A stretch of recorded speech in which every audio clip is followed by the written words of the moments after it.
வணக்கம். நீங்கள் இணைந்து கொள்வது நியூஸ் ஃபர்ஸ்டின் மதிய நேர பிரதான செய்தியுடன்.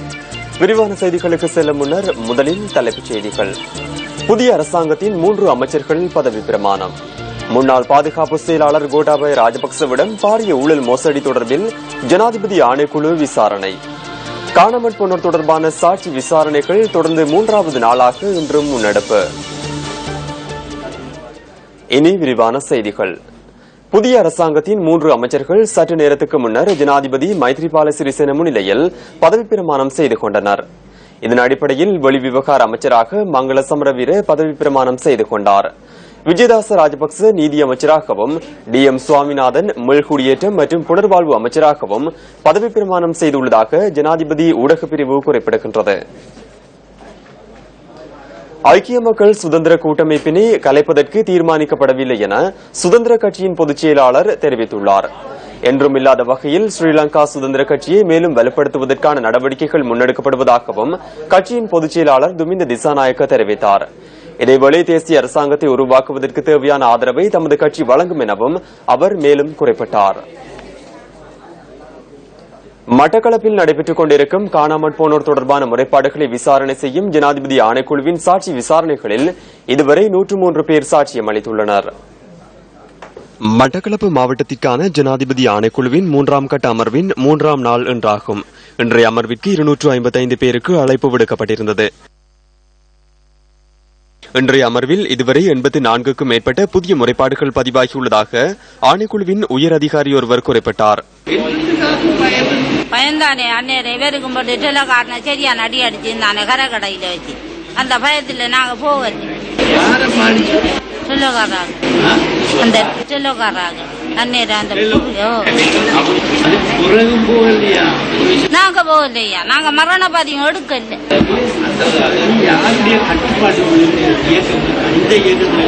அவங்களும் தான் அவங்க தான் இவங்க ராணுவங்களும் தான் சரியான நெருக்கடை அவங்க கொடுக்கறத இவங்க வந்துருவாங்க வட்டியும் அதுக்கு அது கணக்கு இல்லை.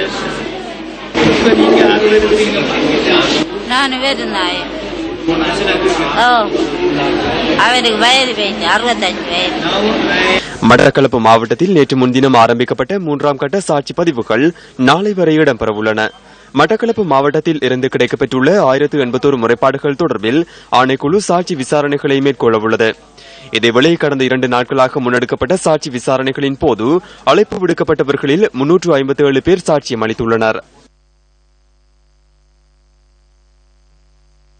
அந்த நேரம் நாங்க ஓடிக்கொண்டு போயிருந்து ஒரு கோயில் இருந்து நாங்க சித்தாண்டி கோயில் இருந்து இருந்த நேரம் என் கணவர் பொன்னுத்துறை வீரபத்திரம் பொன்னுத்துறையும் அவரை தம்பி 2 பேரையும் அதோட சேர்த்து 33 பேர் கொண்டு போனவங்க இதுவரைக்கும் காணல.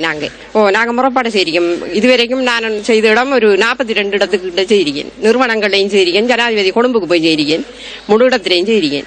விநாயகபுரம் கல்மண ரோட்ல உள்ள விநாயகபுரத்தில் அவரை வீட்டில் வச்சு அவரை மனைவி மகனுக்கு முன்னுக்கு இனம் தெரியாத 4 பேர் வளவுக்குள் அத்துமுறை பிரயோகிச்சு அவரை கதவை உடைச்சு அவரை அடிச்சு எனது மகன் வசந்தகுமார நான் ஏற்றிட்டு போனாலும் இதுவரையில எந்த தகவலும் இல்லை. எத்தனை இடத்த என்ன முறைப்பாடு செய்தும் இதுவரையில ஒரு தீர்வும் கிடைக்கல. முன்னாள் பாதுகாப்பு செயலாளர் கோட்டாபய ராஜபக்சவிடம் பாரிய ஊழல் மோசடி தொடர்பில் விசாரணை மேற்கொள்வதற்கு நியமிக்கப்பட்டுள்ள ஜனாதிபதி ஆணைக்குழுவினர் விசாரணைகளை மேற்கொண்டு வருகின்றனர். ரக்னா லங்கா நிறுவனம் தொடர்பில் முன்னெடுக்கப்படும் விசாரணைகளுக்கு தேவையான அறிக்கையை பெற்றுக் கொள்ளும் நிமித்தம் இன்று காலை 9:30 மணியளவில் ஆணைக்குழுவில் ஆஜராகுமாறு அறிவிக்கப்பட்டிருந்ததாக ஆணைக்குழுவின் செயலாளர் லெசில்டி சில்வா தெரிவித்தார். ரக்னா லங்கா நிறுவனம் தொடர்பில் முன்னெடுக்கப்படும் விசாரணைகள் தற்போது இறுதிக்கட்டத்தை எட்டியுள்ளதாகவும் அவர் குறிப்பிட்டார். குறித்த விசாரணையுடன் தொடர்புடைய ஏனைய அனைத்து தரப்பினரிடமும் வாக்குமூலம் பதிவு செய்யப்பட்டுள்ளதாகவும் பாரிய ஊழல் மோசடி தொடர்பில் விசாரணை மேற்கொள்வதற்கு நியமிக்கப்பட்டுள்ள ஜனாதிபதி ஆணைக்குழுவின் செயலாளர் லெசில்டி சில்வா சுட்டிக்காட்டினார். வாகன பதிவு அதிகரித்துள்ளதாக போக்குவரத்து திணைக்களம் தெரிவிக்கின்றது. கடந்த 7 மாதங்களில் மாத்திரம் 3,76,994 வாகனங்கள் புதிதாக பதிவு செய்யப்பட்டுள்ளதாக போக்குவரத்து ஆணையாளர் நாயகம் ஜெகத் சந்திரஸ்ரீ குறிப்பிடுகின்றார். அவற்றில் அதிகமாக மோட்டார் சைக்கிள்களே பதிவு செய்யப்பட்டுள்ளதாகவும் அவர் குறிப்பிட்டார். புதிய அரசாங்கத்தினூடாக வழங்கப்பட்ட தீர்வை வரி சலுகை இதற்கான காரணம் எனவும் போக்குவரத்து ஆணையாளர் நாயகம் ஜெகத் சந்திரஸ்ரீ மேலும் குறிப்பிடுகின்றார்.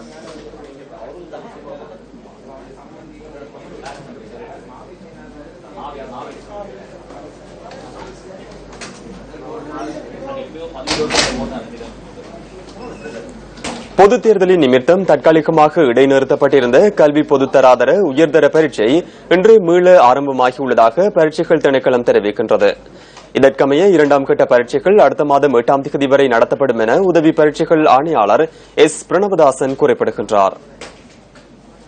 கடந்த பொதுத் தேர்தலின் போது இடைநிறுத்தப்பட்டிருந்த காப்போதா உயர் பரீட்சையின் 2ஆம் கட்ட பரீட்சைகள் இன்று ஆரம்பமாகின்றது. செப்டம்பர் மாதம் 8ஆம் தேதி வரை பரீட்சைகள் நடத்தக்கூடிய ஏற்பாடுகள் பூர்த்தி செய்யப்பட்டன. இந்த பரீட்சைகள் ஏற்கனவே திட்டமிட்டவாறு மொத்தமாக 309,069 மாணவர்கள் இந்த பரீட்சையில் தோற்றுகின்றார்கள். 1ஆம் கட்ட பரீட்சையின் போதும் ஒரு சில மாணவர்களிடமிருந்து கையடக்க தொலைபேசி கைப்பற்றப்பட்டுள்ளது.